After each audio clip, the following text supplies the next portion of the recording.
Okay, तो आज की वीडियो का टॉपिक है मादा जनन तंत्र। बहुत इंपॉर्टेंट टॉपिक है नॉलेज के लिए और एग्जाम दोनों की दृष्टि में। तो इस वीडियो को कंप्लीट अगर आप वॉच करते हैं तो इस टॉपिक से रिलेटेड सारे डाउट आपके क्लियर हो जाएंगे। हम पढ़ रहे थे मानव में जनन, और मानव जो है वो एक लिंगी जीव है, अर्थात इसमें नर युग्मक नर के शरीर पर बनते हैं और मादा युग्मक मादा के शरीर पर बनते हैं। अब हम बात करते हैं नर युग्मक और नर जनन तंत्र को आप पहले ही पढ़ चुके हैं। उन सब वीडियोज की लिंक आपको डिस्क्रिप्शन में मिलेगी, तो वहां से जाके प्लीज चेकआउट करके जरूर देखिएगा। मादा युग्मक का जो निर्माण होगा वो मादा के शरीर पर होगा और उससे रिलेटेड जो अंग होंगे उन्हीं अंगों से बने हुए सिस्टम को ही हम कहते हैं मादा जनन तंत्र, अर्थात मादा में जनन के लिए बना हुआ एक विशेष तंत्र ही मादा जनन तंत्र कहलाता है। और मादा जनन तंत्र के फिगर और थ्योरेटिकल पार्ट को समझने के लिए आप कंप्लीटली बहुत ध्यान से समझेंगे। और हम लोग इसको जैसे नर जनन तंत्र को 3 पार्ट्स में बांटा गया था, ऐसे मादा जनन तंत्र को 3 पार्ट्स में बांट सकते हैं। सबसे पहला हो जाता है हमारा प्राथमिक जननांग। प्राथमिक जननांग अर्थात प्राइमरी सेक्स ऑर्गन। प्राथमिक जननांग का तात्पर्य होता है ऐसा जननांग जो मादा युग्मक का निर्माण करेगा और वो होगा अंडाशय। अब अंडाशय के अतिरिक्त जितने भी अंग होंगे वो सहायक अंग और सहायक ग्रंथियों का कार्य करेंगे। तो मादा जननांग का जो सबसे प्रमुख अंग है अर्थात जो प्राथमिक अंग है वो है अंडाशय। अंडाशय अंडाशय को इंग्लिश में ओवेरी कहते हैं। ओवरी 2 होती हैं, आप देख सकते हैं फिगर में। साथ साथ में हम फिगर भी समझेंगे और इसके बाद डिटेल में फिगर को अच्छे से समझ लेंगे, जिससे कोई भी डाउट आपको एग्जाम के दौरान ना रह जाए। तो अंडाशय 2 होते हैं, यहाँ पर बना हुआ है।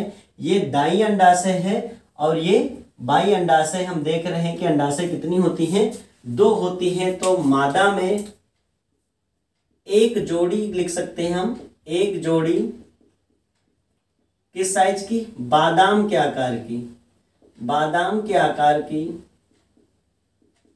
बादाम के आकार की लगभग 2 सेंटीमीटर लंबी और 2 सेंटीमीटर चौड़ी, 1 सेंटीमीटर मोटी, गर्भाशय के दोनों ओर, गर्भाशय के दोनों ओर, गर्भाशय के दोनों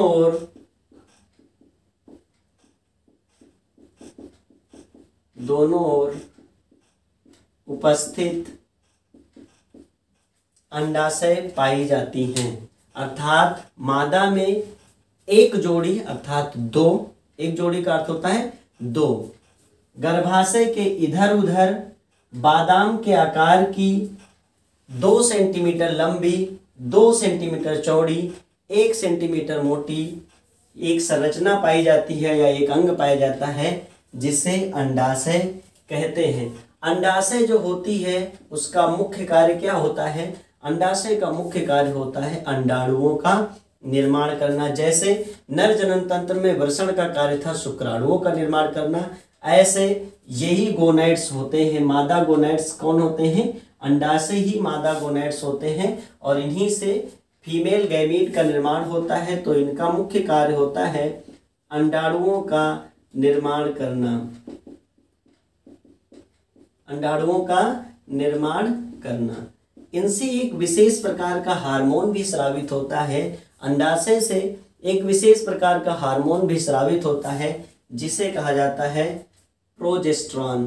प्रोजेस्टेरॉन ये मादा में द्वितीयक लैंगिक लक्षणों के विकास को दर्शाता है और विकास को प्रेरित करता है। अर्थात मादा में जो यौनारंभ होता है उसका मेन रीजन होता है प्रोजेस्टेरॉन हार्मोन का सिक्रीट होना। तो ये बात आपको क्लियर हो गई कि जो मादा का प्राथमिक जननांग होगा वो होगा अंडाशय। क्यों, क्योंकि अंडाशय से ही फीमेल गैमीट का निर्माण होता है।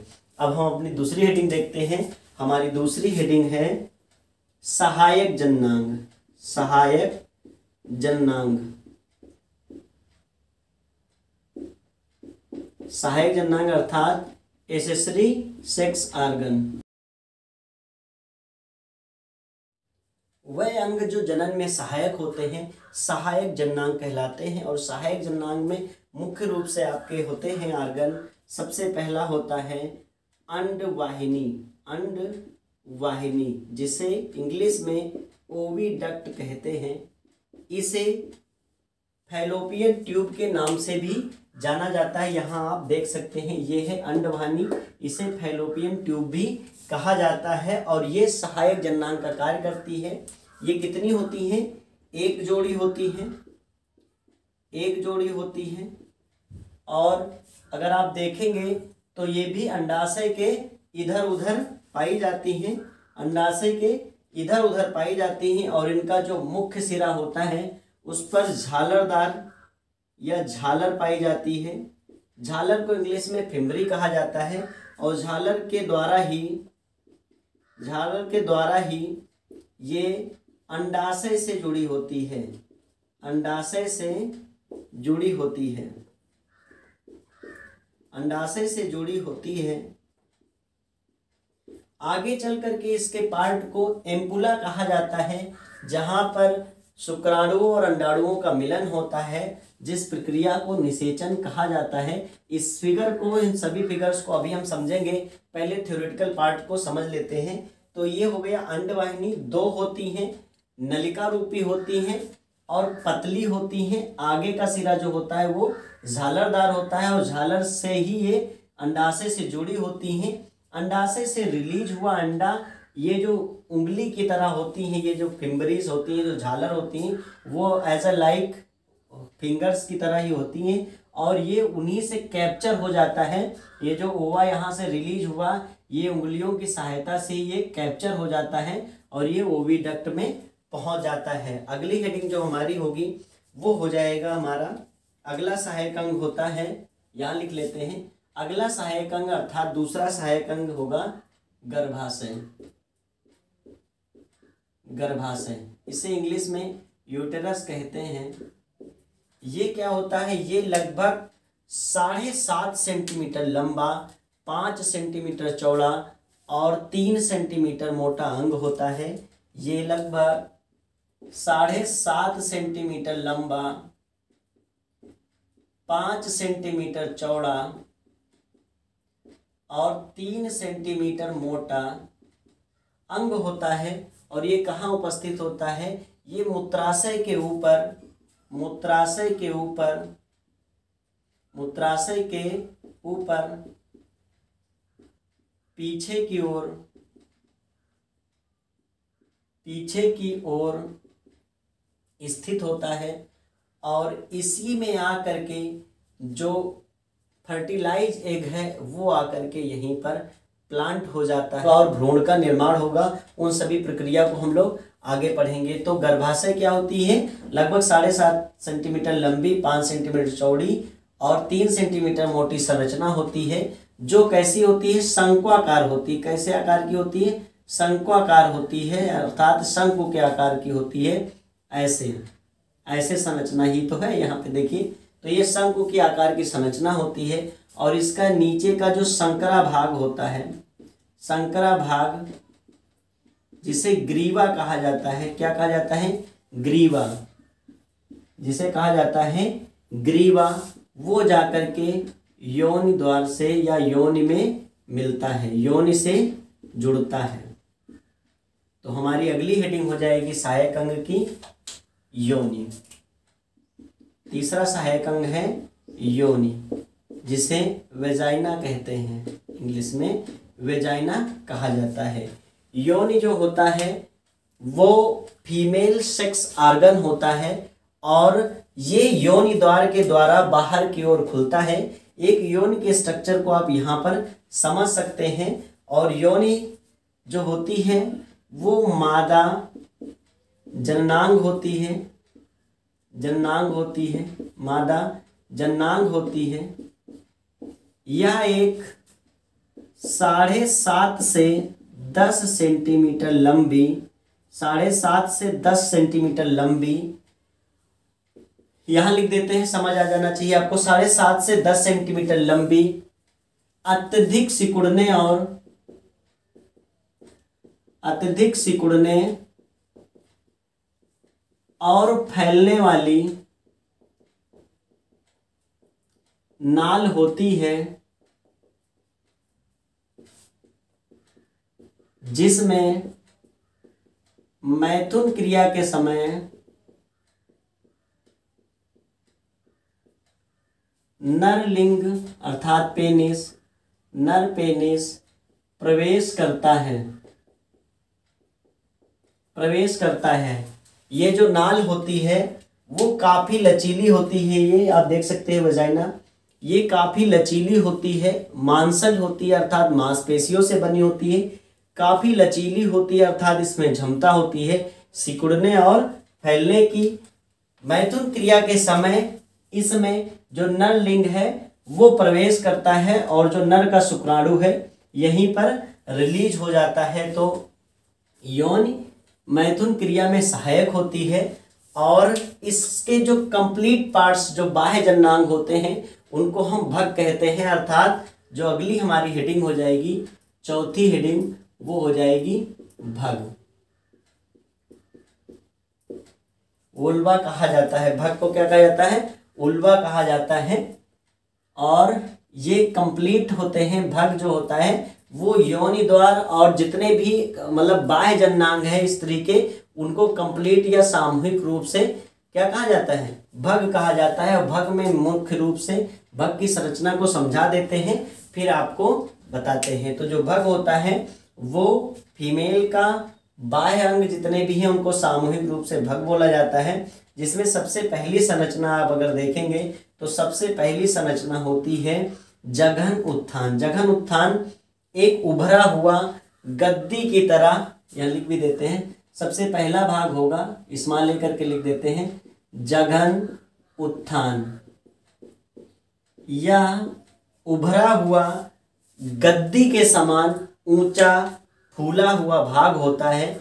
जब यौनारंभ होता है, यौनारंभ से पहले इस पर किसी भी प्रकार के रोम या बाल नहीं पाए जाते, लेकिन यौनारंभ अर्थात जब परिपक्वन के स्टेज की ओर महिलाएं जाती हैं तो क्या हो जाता है, उन पे रोम, और वो रोम आगे चल के बाल बन जाते हैं जिन्हें हम मोन्स हेयर भी कह सकते हैं।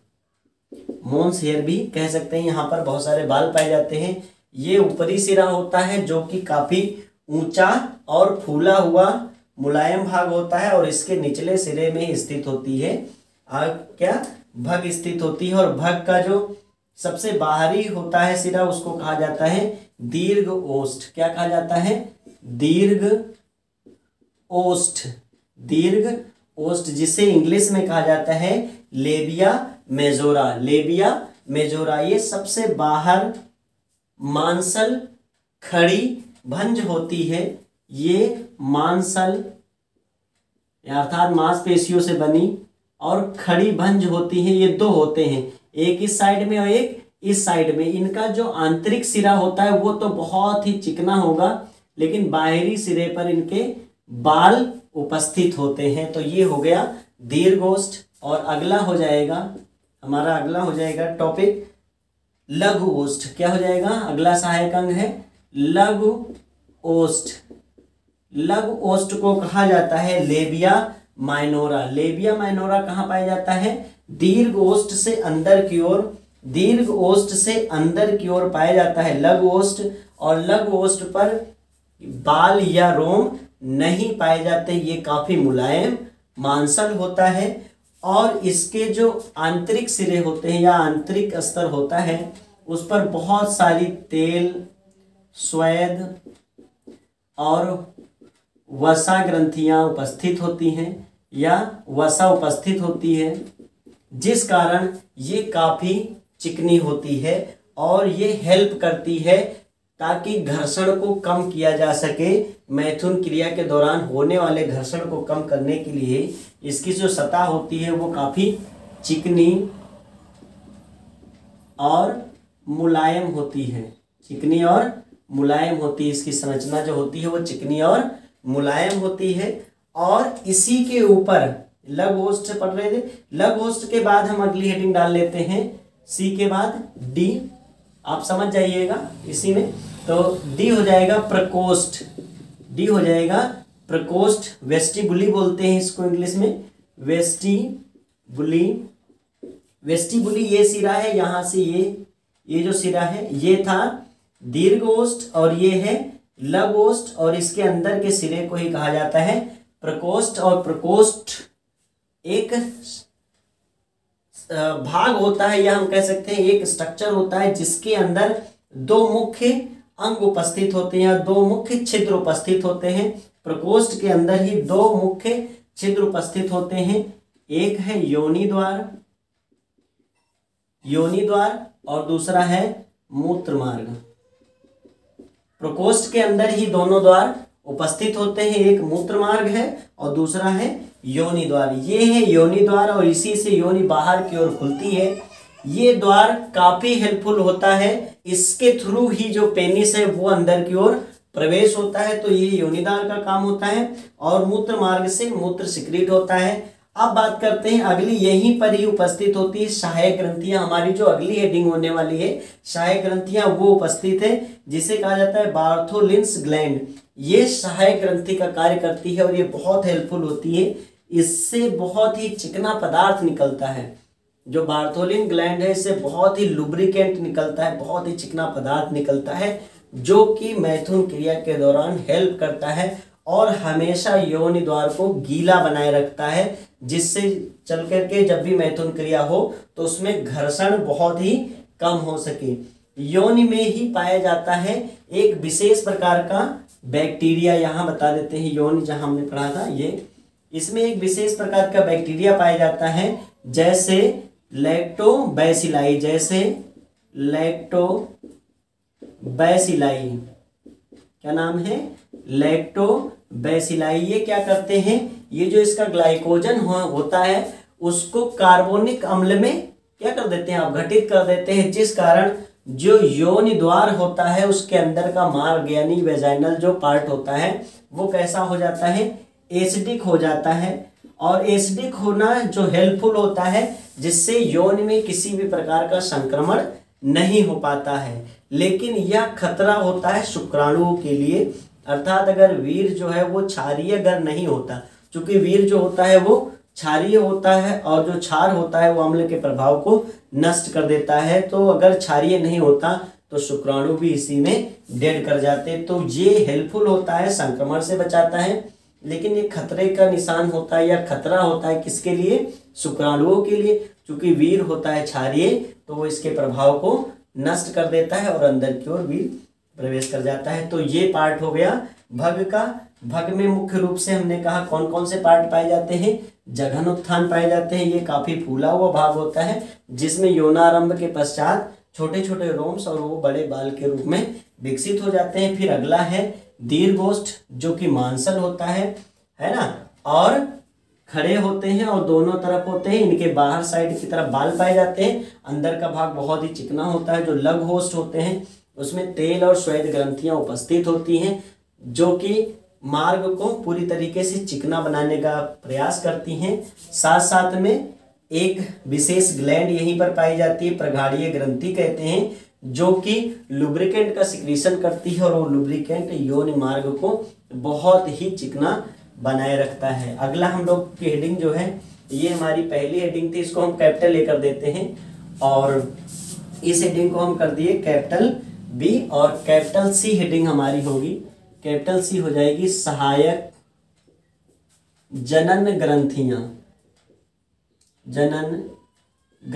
सहायक जनन ग्रंथियां अर्थात accessory sex glands. Accessory sex gland जो मादा होती है उसमें दो ग्लैंड्स पाई जाती हैं। हमने पहली ग्लैंड्स कहा बार्थोनिल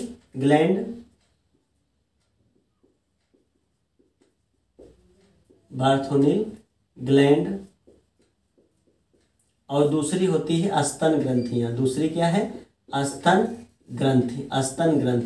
अब ध्यान से देखेंगे, बार्थोनिल ग्लैंड जो होती है वो मूत्र मार्ग के दोनों ओर, मूत्र मार्ग है उसके दोनों ओर पाई जाती हैं और ये विशेष प्रकार का लुब्रिकेंट सिक्रीट करती हैं जो योनि मार्ग को बेहद चिकना बनाता है, जिससे कि प्रजनन क्रिया अर्थात मैथुन क्रिया के दौरान लिंग जब प्रवेश करे तो किसी भी प्रकार की रगड़न या घर्षण ना हो। तो ये बार्थोनिल ग्लैंड्स का काम होता है। दूसरी ग्लैंड्स होती हैं स्तन ग्रंथियां। देखिए स्तन ग्रंथियां नर और मादा दोनों में पाई जाती हैं, लेकिन नर में सक्रिय नहीं होती और मादाओं में यौनारंभ के पश्चात सक्रिय होने लगती हैं और ये क्या करती हैं, स्तन का निर्माण कर लेती हैं। किसका निर्माण कर लेती हैं?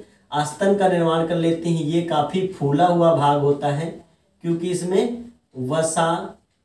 इसमें वसा जमा हो जाती है और इस फूले हुए भाग में ही लगभग 15 से 20 पालियों में वसीय ऊतकों की पालियां पाई जाती हैं। 15 से 20 वसीय ऊतकों की पालियां पाई जाती हैं और प्रत्येक पाली में अंगूर के गुच्छों के समान क्या उपस्थित होते हैं? स्तन ग्रंथियां पाई जाती हैं। इसी में जो स्तन होता है उसके अंदर 15 से 20 वसीय ऊतकों की पालियां होती हैं और उन पालियों में उपस्थित होते हैं अंगूर के गुच्छों के समान स्तन ग्रंथियां। और ये क्या करते हैं, आगे चल के स्तन ग्रंथियां दुग्ध वाहिनी से जुड़ जाती हैं, जो कि जब भी बेबी को फीड कराना होता है मिल्क तो सिक्रीशन होता है, वो बेबी बर्थ के बाद की प्रक्रिया है। लेकिन ये बातें आपको समझ आ चुकी। तो ये था मादा जनन तंत्र। फिर से मैं कंप्लीट समझा देता हूँ, सारे फिगर्स को एक बार कंप्लीट समझा देंगे जिससे आपके मन में किसी भी प्रकार का कोई भी डाउट ना रह जाए। मादा जनन तंत्र, मादा चूंकि बच्चे का जो विकास होता है वो मादा के शरीर में ही होता है और मादा युग्मक अर्थात अंडाणु का निर्माण मादा शरीर के अंदर होता है। मादा जननांग को 3 मुख्य भागों में बांटा गया है। सबसे पहला भाग है अंडाशय। क्यों? मादा का जो गोनेड होता है जिसे जनन कहते हैं वो क्या होता है? अंडाशय ही होते हैं, क्योंकि उन्हीं से अंडाणु का निर्माण होता है। तो ये एक जोड़ी बादाम के आकार की 2 सेंटीमीटर लंबी, 2 सेंटीमीटर चौड़ी, 1 सेंटीमीटर मोटी गर्भाशय के दोनों ओर उपस्थित होती हैं, अंडाणुओं का निर्माण करती हैं। साथ साथ में एक विशेष प्रकार का हार्मोन स्रावित करती है जिसे कहते हैं प्रोजेस्टेरोन। किसमें आता है? ये यौनारंभ के लिए आवश्यक होता है और मादाओं में द्वितीयक लक्षणों के विकास के लिए बहुत ज़्यादा जरूरी होता है। हार्मोनल इफेक्ट होने लगता है, स्वयं आप फील करेंगे कि पहले के जो बॉयज गर्ल्स होते हैं और आफ्टर हार्मोनल इफेक्ट बॉयज और गर्ल्स में बहुत सारा डिफरेंस आ जाता है। अगला है आपका सहायक जननांग। सहायक जननांग में पाए जाते हैं अंडवाहिनी, गर्भाशय, योनि और भग। अंडवाहिनी, गर्भाशय, योनि और भग। जो अंडवाहिनी होती है वो एक नलिका रूपी संरचना होती है जिसके अगले सिरे पर उंगलियों के समान बहुत सारी फिम्बरी उपस्थित होती हैं जिनके द्वारा वो अंडाशय से जुड़ा होता है। इस फिगर को भी अभी कंप्लीट समझा देते हैं। और ये क्या करती है? नलिका होती है और इसी नलिका में ही शुक्राणु और अंडाणु का मिलन होता है, वो भी अभी समझाते हैं। और अगला होता है भग। भग क्या होता है? मादा के जो जननांगों का बाहर का सिरा जो बाहर से दिखेगा वो होता है भग। और भग में क्या क्या उपस्थित होता है? सबसे पहला जघन उत्थान। ये क्या होता है? ऊपर उभरा हुआ होता है, गद्दी नुमा होता है और फूला हुआ मुलायम भाग होता है। रोम उगे रहते हैं, उसी पर रोम पाए जाते हैं और उसके निचले सिरे में उपस्थित होता है, उसके निचले सिरे पर पाया जाता है दीर्घोष्ठ, लघुओष्ठ। अर्थात ये जो योनि का पूरा निर्माण होता है जिसमें दीर्घोष्ठ जो होती है वो बाहर की ओर उस पर रोम पाए जाते हैं, अंदर का सिरा बहुत ही चिकना होता है। और इसके बाद लघुओष्ठ दोनों तरफ से चिकना मांसल होता है और साथ साथ में उसी में उपस्थित होती हैं प्रगाढ़ीय ग्रंथियां जो कि लुब्रिकेंट का निर्माण करती हैं और ये मैथुन क्रिया के दौरान जो योनि मार्ग है उसको चिकना बनाने में सहायक होता है। तो ये बातें आपको कंप्लीट समझ आ गई। यहाँ पे एक पार्ट ये छूट गया है, इसको बता देते हैं। ये है ABCD के बाद E, भग सीसन। भग सीसन ये बहुत आवश्यक था और ये छूट गया। भग सीसन, जो भग सीसन होता है वो काफ़ी उत्तेजक और मांसल अंग होता है, काफ़ी उत्तेजक और मांसल अंग होता है। ये जो स्त्री है या जो मादा है उसकी उत्तेजना का कार्य करता है। जब भी मैथुन क्रिया होती है तो जब भी यहाँ पर किसी प्रकार की हरकत होती है तो ये भग सीसन मादा के अंदर उत्तेजना को और भी बढ़ाता है। तो ये उत्तेजना को बढ़ाने का कार्य करता है और ये लगभग जैसे नर का सीसन होता है जो काफ़ी उत्तेजित हो जाता है उसी तरह ये कार्य करता है। ऐसे ही जो ये ग्रंथियां थी प्रगाढ़ीय ग्रंथियां वो नर के कॉपर जो कॉपर ग्लैंड थी सिक्रीशन कर रही थी उसी की तरह ये भी कार्य करती हैं। तो ये आप समझ गए होंगे। अब इस फिगर की बात करते हैं। सहायक जनन ग्रंथियों को हमने समझा ही दिया। इस फिगर की बात करते हैं। एक इंटरनल स्ट्रक्चर है, रेखा चित्र है। ये फिगर जो है वो रेखा चित्र है मादा जनन तंत्र का, जिसमें हम देख सकते हैं यहाँ से ये योनि द्वार है और इसी के थ्रू जब लिंग अंदर की ओर प्रवेश करता है, लिंग प्रवेश करता है और इसके बाद यहीं पर सिक्रीशन के थ्रू ही स्पर्म का इजेक्शन होता है, अर्थात स्पर्म यहीं से रिलीज होता है। और स्पर्म रिलीज के बाद ये स्पर्म, ये पूरा जो माध्यम होता है वो कैसा होता है, अम्लीय होता है। ये कैसा माध्यम होता है, अम्लीय माध्यम होता है। चूंकि जो स्पर्म के साथ साथ में वीर्य भी होता है, तो वीर्य इस माध्यम को, वीर्य क्षारीय माध्यम का होता है, तो अम्लीय माध्यम को क्या कर देता है, वो उदासीन कर देता है। और इसके बाद इसी के थ्रू ये आगे बढ़ते हुए, ये स्पर्म आगे बढ़ते हुए जा रहे हैं। यहाँ से ध्यान से समझ सकते हो, ये स्पर्म ऐसे ऐसे चलते चले जाएंगे। और चूंकि यहाँ से अंडे का निर्माण हुआ, वो अंडा भी यहीं पे आ रहा है और यहीं पर ये स्पर्म और अंडे का क्या हो जाता है, मिलन हो जाता है। तो अंडाणु और शुक्राणु के मिलन की अवस्था या मिलन की क्रिया को ही हम कहते हैं निषेचन, जो कि यहाँ आप देख सकते हैं। और निषेचन के बाद यहीं से विकास चालू हो जाता है। जैसे ही निषेचन होता है, ध्यान से समझना, ये प्रक्रिया मैं आगे और भी अच्छे डिटेल से समझाऊंगा, इसलिए ज़्यादा यहाँ पर नहीं, लेकिन आप एक बार जरूर ध्यान से समझ लेंगे। जैसे ही यहाँ निषेचन होगा, इसके बाहर की ओर एक मोटी कवरिंग बन जाएगी, जिसके वजह से अन्य शुक्राणु इसमें प्रवेश ना कर पाए। एक शुक्राणु के प्रवेश के बाद, क्योंकि जब शुक्राणु इसमें प्रवेश करेगा, ये मान लेते हैं ये शुक्राणु है, तो ये इसका हेड पार्ट ही प्रवेश कर पाता है, टेल यहीं पे समाप्त हो जाती है और दोनों के न्यूक्लियस जो है वो आपस में मिल जाते हैं और ये कवरिंग और हार्ड हो जाती है, अर्थात दूसरा जो है वो प्रवेश नहीं कर पाएगा और यहीं से इसका विभाजन चालू हो जाता है। 1 से 2, 2 से 4 ऐसे ही विभाजन करते करते ये मारूला स्टेज में यहीं पे पहुंच जाता है और वो मारूला जो है वो ब्लास्टोसिस्ट का निर्माण कर लेता है और वो ब्लास्टोसिस्ट आकर के यहीं पे प्लांट हो जाता है और यहीं पर विकास होता है और धीरे धीरे गर्भाशय की दीवार से ही इसका क्या नाल जुड़ जाती है। ये सब डिटेल में हम लोग भ्रूणीय विकास में पढ़ेंगे। तो गर्भाशय के अंदर ही गर्भ का विकास हो जाता है। तो आई थिंक मादा जनन तंत्र से अब कोई भी कंफ्यूजन आपको नहीं होना चाहिए। तो मिलते हैं अगले वीडियो में, तब तक यूं ही देखते रहिए और सीखते रहिए। इस वीडियो को अधिक से अधिक अपने क्लासमेट्स के साथ ज़रूर शेयर करें। अगर वीडियो आप अंत तक देख रहे हैं तो वीडियो को लाइक ज़रूर करें। अगर चैनल अभी तक सब्सक्राइब नहीं किया है तो सब्सक्राइब ज़रूर कर लें। बहुत बहुत